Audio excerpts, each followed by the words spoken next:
అప్పుల బాధలు వెంటాడుతున్నాయా? అయితే 6 JVR వారి జాతిరత్నాలు ధరించండి. హాయ్, వెల్కమ్ టు మనం టీవీ. నేను మీ మనోజ్. తాడిని తన్నేవాడు ఉంటే వాడి తల తన్నేవాడు కూడా ఒకడు ఉంటాడు. సో ఇది ఎప్పుడు మర్చిపోకూడదు. సో ప్రపంచాన్ని ఏలేద్దాం, స్పేస్ ఎక్స్ పెట్టేద్దాం, రాకెట్లు పంపించేద్దాం పైకి. నేనే ఒక అఫీషియల్గా ఒక నియంతలాగా ఉంటా, బిజినెస్ని రూల్ చేస్తా. వరల్డ్ ఎకానమీలో మినిమం 25% నుంచి 30% నా ఎకానమీ ఉండాలి, నా షేర్లే ఉండాలి. నేను ఇచ్చే ప్రోడక్ట్ మీదే ప్రపంచ దేశాలు, ప్రపంచ ప్రజలు ఆధారపడి ఉండాలని చెప్పి అనుకున్న ఎలాన్ మస్క్కి ఇండియా ప్రజలు చావు దెబ్బ కొట్టినంత పనిచేశారు. మొత్తం నాశనం అంటే నాశనం చేశారు. ఏ విధంగా నాశనం చేశారు ఏంటో కూడా మీకు చాలా క్లియర్గా చెప్పే ప్రయత్నం చేస్తాను. యాక్చువల్గా టెస్లా అనేది చాలా పెద్ద కంపెనీ. యుఎస్లో మనం ఇక్కడ ఐఫోన్ ఎలా తీసుకోవాలనుకుంటామో అంత ఇదిగా యుఎస్లో ఉన్నోళ్ళు కానీ, యూకేలో ఉన్నోళ్ళు కానీ టెస్లా కార్లు కొంటూ ఉంటారు. సో అది బాగానే ఉంది, టెస్లా కార్లు తీసుకోవచ్చు, ఓకే. సో ఎంత చెట్టుకి అంత గాలి కదా, ఎంత చెట్టుకి అంత గాలి అన్నప్పుడు మరి ఎవరి ఆర్థిక పరిస్థితులను బట్టే వాళ్ళు తీసుకుంటూ ఉంటారు. ఇప్పుడు నాకు చూడటానికి ఆడి కార్ నచ్చింది, నేను ఆడి కార్ కొంటానా, ఏదో చిన్న వెర్నానో ఏదో ఒక హ్యూండా కార్ తీసుకుంటా. ఏదో అతడు సినిమాలో డైలాగ్ ఉంటుంది కదా, చూడటానికి అందరికీ ఆడి కార్ నచ్చింది కానీ అంబాసిడర్ కొంటారు అంటారు. సో ఒకసారి ఈ కార్ చూసుకోండి. రీసెంట్గా టెస్లా వాడు బాంబేలో, ముంబైలో ఒక చిన్న దుకాణం పెట్టి, షాప్ పెట్టి ఈ కార్ను లాంచ్ చేసిండు. ఓకేనా? ఈ కార్ ఏంటి? Tesla model Y car. So దాదాపుగా ఈ కార్ ప్రైస్ వచ్చేసి 56 లక్షలు. నిజంగా 56 లక్షలు. ఇది నేను చెప్పేది అబద్ధం కాదు, ఒక్క నిమిషం నేను చూపిస్తాను మీకు. టెస్లా ఇండియా లాంచ్, ఇదిగోండి.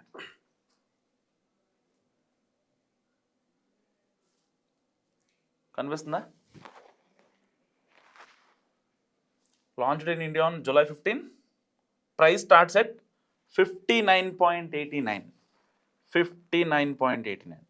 సో ఇది మ్యాటర్ అనమాట. ఇప్పుడు అసలు ఎందుకు మరి ఇండియా వాళ్ళు జరక్కిచ్చారని చెప్పి ఒక చిన్న మనం మాట్లాడుకుందాం.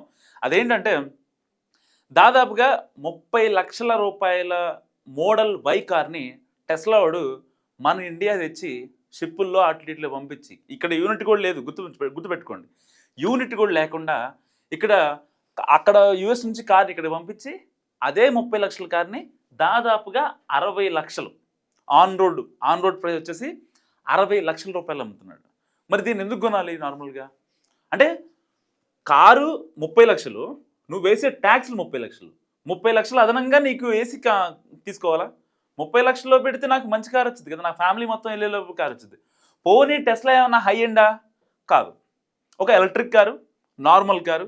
సో నీ టార్గెట్ ఏమన్నా బెంట్లీ లాగా, రోల్స్ రాయల్స్ లాగా, వాటిలాగా, రేంజ్ రోవర్ లాగా పలానా అంటే ఒక ప్రతి 100 మంది కస్టమర్లలో 10 మంది మాత్రమే నీ కారుని తీసుకునేలా ఉంటే బాగుంటుంది. ఎందుకు తీసుకోలేదో కూడా చెప్తానికి. 30 లక్షలు ఎక్స్ట్రా ట్యాక్స్ చేశారు కదా, దానికి చెంపచెల్లు అనిపించారు. And first thing.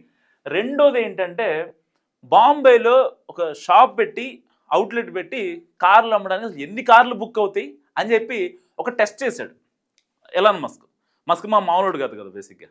సో ఒక టెస్ట్ చేస్తే కేవలం 400 కార్లు మాత్రమే బుక్ అయినాయి. దాదాపుగా 130 కోట్ల ఇండియా జనాభాలో నీ కార్లు కొన్నదెవరు? కేవలం 400 మంది మాత్రమే.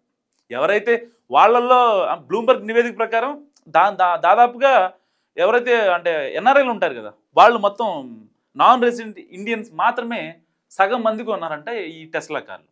ఇంట్లో వాళ్ళకి కొంచెం పిచ్చి ఉంటుంది కదా, అప్పుడు దాకా టెస్లా కార్లు ఆకల్లో దిగి ఆ బ్రాండ్ కోసమైనా సరే కొన్ని మెయింటైన్ చేస్తారు. ఇంట్లో లచ్చపోయినా సరే, లెగ్ స్పేస్ తక్కువ ఉన్నా, లేకపోతే హై ఎండ్ కారు కాకపోయినా, మన రోడ్లకి అది ఆ కండిషన్ కరెక్ట్ లేకపోయినా, సరిగ్గా వెళ్ళకపోయినా, ఏదైనా సరే ఇక తీసుకోవాలనే ఒక బ్లడీ ఇంటెన్షన్తో వాళ్ళు కార్లు కొనుగోలు చేశారు. సరే 400 కార్లు మాత్రమే బుక్ చేసేసరికి ఇక ఎలాన్ మస్క్ మాకు మెంటలెక్కిపోయింది, ఏం చేయాలో అర్థం కాదు. సో ఏంటి, ఎందుకు ఇండియాలో ఎలాంటి పరిస్థితి వచ్చిందని చెప్పి ఇప్పుడు తల గోక్కునే పరిస్థితి అనమాట. నేను ప్రపంచవ్యాప్తంగా పెద్ద బిజినెస్ని బిల్డ్ చేద్దాం అనుకుంటున్నా, మరి ఎందుకు ఇండియాలో నేను అడుగట్లేకపోతున్నా? ఎందుకంటే ఇంతకుముందు గుర్తుందా మీకు, సరిగ్గా ఒక 2 years బ్యాక్ టెస్లా ఎప్పుడైతే బాగా ప్రపంచవ్యాప్తంగా విస్తరిస్తుందన్న నేపథ్యంలో మనోడు ఇండియాలో ఒక ప్లాంట్ పెడతామని చెప్పాడు, టెస్లా తయారీ సంస్థను పెడతామని చెప్పాడు. కేవలం ఇక్కడ నామినల్ మనం ట్యాక్స్లు ఇస్తేనే దానికే నేను కాదు పెట్టను ఇక్కడ అని చెప్పి చాలా బెట్టు చేశాడు. ఈవెన్ పిఎంఓ నుంచి కూడా లేదు, ఇబ్బంది ఏం లేదు, మీకు అంత ట్యాక్స్లు ఏమి ఉండవు, మినిమల్ ట్యాక్సెస్ మాత్రమే మేము వేస్తున్నాం. ఇప్పుడు మేము ఇండియన్స్ ఒక సంస్థ యుఎస్లో పెట్టాలంటే మీరెంత ఛార్జ్ చేస్తున్నారో దానికన్నా మేము సగమే ఛార్జ్ చేస్తున్నాం. రేపొద్దున మీరు దాన్ని ఈజీగా లాక్కోవచ్చు కస్టమర్ల దగ్గర నుంచి, కానీ మీరు అమ్మే విషయంలో కొంచెం ఆ ట్యాక్స్లు కొంచెం తగ్గించాలి, ప్రతి ట్యాక్స్ వేయకూడదు, దానికి మేము ఇస్తున్నాము అని చెప్పి మోడీ గారి ఆఫీస్ నుంచి కాల్ వెళ్ళింది మస్క్ మామకి. అయితే దానికి మస్క్ మామ ఏమన్నా తెలుసా, నేను ఇవ్వను, నేను అమ్మను, నేను పెట్టను, ఇలాంటి రూడ్ ఆన్సర్స్ వచ్చాయి మస్క్ మామ దగ్గర నుంచి. సో ఇక అసలు అంటే ట్రంప్నే లెక్క చేయని మోడీ మస్క్ని లెక్క చేస్తాడు చెప్పండి. సో అబ్సల్యూట్లీ అదే జరిగింది. సో మస్క్ని పెద్దగా పట్టించుకోలేదు, మస్క్ని పిచ్చలైట్ తీసుకున్నాడు. తర్వాత మళ్ళీ ఇక్కడ ఎంబసీకి అక్కడ ఎంబసీతో మాట్లాడి కొన్ని హై లెవెల్ చర్చలు జరిపి, లేదు టెస్లాని నేను ఇండియాలో స్థాపించాలనుకుంటున్నా, అసలు టెస్ట్ చేస్తా, నా మనసు మార్చుకున్నా, నా మనసు మారింది అని మస్క్ మామ మళ్ళీ బాంబేలో పెట్టాడు అనమాట. కొన్ని డెలివరీ పాయింట్ కూడా పెట్టాడు. ఎక్కడంటే బాంబే ఒకటి, గురుగ్రావ్ ఒకటి, పూణే ఒకటి, ఇంకా చెన్నైయో కోల్కతానో ఉంది. సో ఒక 4 డెలివరీ పాయింట్లు పెట్టాడు అనమాట. సో అక్కడ నుంచి చేసుకోవచ్చు, ఎవరైనా బాంబే హెడ్ ఆఫీస్కి వెళ్ళి చేసుకోవచ్చు, లేదంటే ఆన్లైన్లో బుక్ చేసుకున్నా కూడా మనం చెన్నై కానీ లేకపోతే గురుగ్రామ్ కానీ ఇలాంటి 4 మెట్రోపాలిటన్ సిటీస్ దగ్గరికి వెళ్ళి మనం కార్ డెలివరీ చేసుకోవచ్చు అనమాట. సో ఇంత ఆప్షన్ ఇచ్చినా సరే, ఇంత సెలెక్టెడ్గా ఆప్షన్ ఇచ్చినా సరే చాలామంది ఇండియన్స్ ఒప్పుకోలేదు. ఎందుకంటే చాలామందిలో ఉన్న ఆవేదన ఏంటంటే ఇండియన్స్లో బేసిక్గా మనం కరెక్టే పెట్టాలి, డబ్బులు పెట్టాలి, ఎంతవరకు పెడతాం, మనకంటూ ఒక సోకు ఉంటుంది, దానికి పెడతాం, బాగానే ఉంటుంది. కానీ సగానికి సగం పెట్టాలంటే ఒక 10 లక్షలు కారు 13 లక్షలు పెట్టాడు, ఓకే, 2 లక్షలు ఇబ్బంది ఏం లేదు, అది ఎక్కడి నుంచో దిగొచ్చింది, భూమి ఆకాశం నుంచి దిగొచ్చింది కాబట్టి పెడదాం అని ఉంటుంది. అంతేగాని 30 లక్షల రూపాయల కార్ని నువ్వు 59 లక్షలు అంటే 60 లక్షలకు అమ్ముతానంటే ఎవడు అంటాడు అసలు? ఎందుకు కొనాలి అసలు? నేను అడుగుతున్నాను. దానికంటే బోల్డ్ కార్లు ఉన్నాయి, బొచ్చడు కార్లు ఉన్నాయి.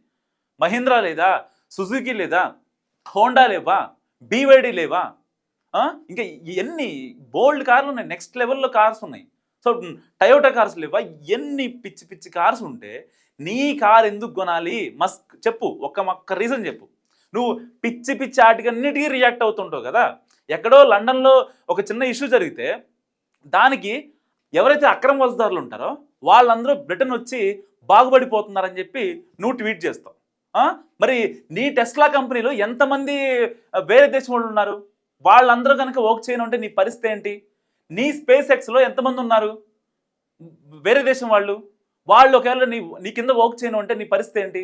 నీ షేర్లు అమాంతం పడిపోతాయి. అనవసరంగా పిచ్చి పిచ్చి మాటలు వద్దు మస్క్ మామ. ఎందుకంటే జీవితం చాలా చాలా విలువైనది. నీకున్న బిజినెస్ మైండ్కి ఎవరు సజెషన్లు ఇచ్చేవాళ్ళు లేరు ప్రపంచంలో నిజంగా. ఎందుకంటే నీకు వచ్చే థాట్స్ అలా ఉంటాయి. నువ్వు ఒక కామన్ మ్యాన్గా ఎలా ఉంటావో తెలుసు రూమ్లో, అండ్ ఒక బిజినెస్ మ్యాగ్నెట్గా ఆఫీస్లో ఒక సంస్థ అధినేత స్థాయిలో ఎలా ఉంటావో తెలుసు. సో ప్రపంచం అంతా నేను చూసింది. ఇలాంటి పిచ్చి పిచ్చి డెసిషన్ తీసుకోకు. సో అనవసరంగా నీ వ్యాపార సామ్రాజ్యాన్ని కూల్చే పనులు మాత్రం అసలు చేసుకో మాకు. And coming to the last point, ఇప్పుడు ఫైనల్గా టెస్లా కార్ని తీసుకోవాలా లేదా అని చెప్పి చాలామంది మాట్లాడుతున్న పరిస్థితి. సో ఫైనల్గా ఇండియన్స్ చెప్పేది ఏంటంటే అనవసరంగా ఎక్కువ ట్యాక్స్లు వేస్తున్నారు, సో మేము కొనము, దానికన్నా బెటర్ ప్రైస్లో మాకు 25 to 30 లాఖ్లో నెక్స్ట్ లెవెల్ కార్ వస్తుంది. సో ఇది చాలామంది చెప్పేది. ఒక రకంగా ఇండియాలో టెస్లాకి ఇది ఒక చావు దెబ్బ అని చెప్పుకోవచ్చు. సో మరి మస్క్ తీసుకున్న ఇలాంటి ట్రంపర్ నిర్ణయాల గురించి మీరేమనుకుంటున్నారో కామెంట్ రూపంలో చెప్పండి. చూస్తూనే ఉండండి మనం టీవీ.